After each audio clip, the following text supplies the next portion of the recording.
मसीह का प्यारा वचन, ये है वचन प्यारा। परमेश्वर के धन्य नाम की महिमा हो। प्रभात मनन के सत्र 2591 में आप सभी का बड़े प्रेम के साथ स्वागत करता हूँ। आइए आज के मनन के लिए हम पढ़ते हैं यूहन्ना की पहली पत्री अध्याय 4 पद 11। हे प्रियो, जब परमेश्वर ने हमसे ऐसा प्रेम किया तो हमको भी आपस में प्रेम रखना चाहिए। यीशु मसीह के द्वारा कहा गया अच्छा सामरी की घटना परमेश्वर का प्रेम के सभी परिप्रेक्ष्य को सरल तरीके से समझाने वाली एक घटना है। लूका अध्याय 10 की 30 से 35 तक के पदों में हम इस घटना का जिक्र प्रभु यीशु मसीह करते हुए देखते हैं। एक यहूदी मनुष्य यरूशलेम से यरीहो की ओर सफर करने के दरमियान वह डाकुओं के चंगुल में फंस जाता है और वे उन्हें अधमरा करके रास्ते के किनारे छोड़कर चले जाते हैं। निम्न रास्ते से पहले एक याजक फिर एक लेवी आते हैं और इस लहूलुहान तथा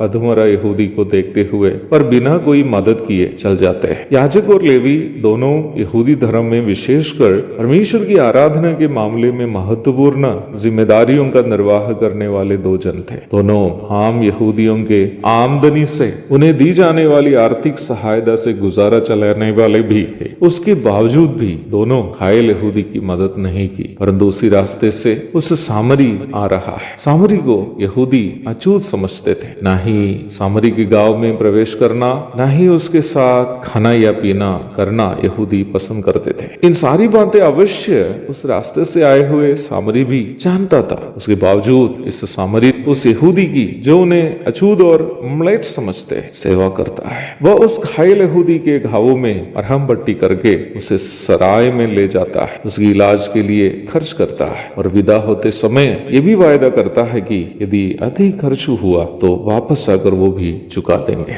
सामरी ने यहूदी की मदद क्यों की, किस कारण से किया? कोई कारण नहीं था। जबकि सामरी से सेवा लेने यहूदी लायक भी नहीं था, क्योंकि यहूदी सामरी को अछूत समझते थे, म्लेच्छ समझते थे। अर्थात सामरी ने यहूदी से यूं ही प्रेम किया और यहूदी से प्रेम दिखाने के लिए सामरी को कोई कारण की जरूरत नहीं थी, क्योंकि वह बेशर्त प्रेम किया। क्या आप जानते हैं इस घायल यहूदी की सेवा करने में सामरी को कितना नुकसान हुआ होगा? उसके समय नष्ट हुआ, पॉकेट से रुपये खर्च हुए और अंत में वह सराय के मालिक से कहता है कि अधिक कुछ इस घायल यहूदी पर खर्च हुए तो वो भी वापस आने पर चुका देंगे। अर्थात सामरी का प्रेम न केवल बिना कारण से दिखाए जाने वाला प्रेम था, बल्कि वह त्यागपूर्ण तथा चिरस्थायी था। उनका यहूदी से प्रेम तात्कालिक नहीं था, बल्कि चिरस्थायी था। प्रभु ये घटना के बारे में एक अन्य यहूदी व्यवस्थापक से ही कह रहा था, ताकि वो ये समझ पाए कि प्रेम शाब्दिक नहीं है बल्कि कार्मिक है। प्रेम केवल बोलने की बात नहीं है बल्कि